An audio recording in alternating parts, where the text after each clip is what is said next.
Pod Tatrami sa stretli v hokejovom zápase Kanaďania so Slovákmi. Nešlo však o oficiálny duel reprezentácií, ale o stretnutie amatérov z Popradu a krajiny Javorového listu. Polovica z nich ani nebola v Európe.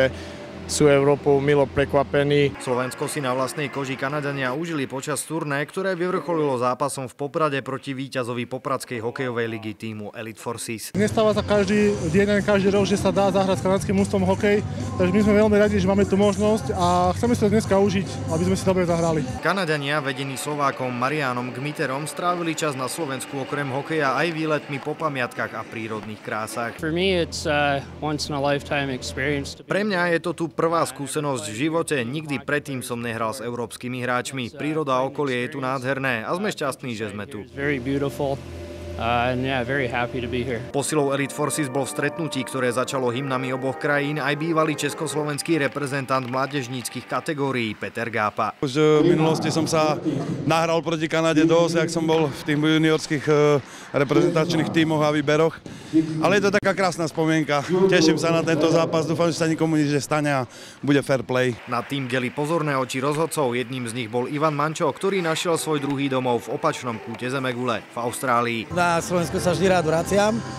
Je to moja rodná zem a môžem žiť kdekoľvek na svete, Slovensko je vždy Slovensko. Súboje Slovákov a Kanaďanov vždy majú svoj špecifický náboj. Neraz sa na ľade iskrí, ale tak ako v tomto stretnutí vždy ide len o šport. V tej Austrálii hlavne hokej hrajú Európania a Kanaďania a tam sa to vždy iskrí medzi nimi. Radi by sme to zvali trošku prestížnejšie a zvíťazili dnes. Chlapci sa tešia na týchto Kanaďanov, pre niektorých naozaj je to sviatok.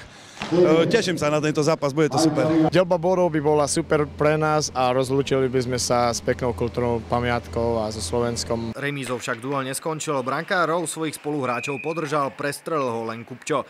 Na svojho súpera počula opora Kanady len chvály. All I've heard is they're good. Medzinárodné stretnutie nakoniec vyhrali hostia pomerom 2-1, keď góly dávali Endl so Stewartom. Cieľom však bolo bavenie sa hokejom a nadviazanie silného a úprimného priateľstva, čo sa bez ohľadu na výsledok podarilo.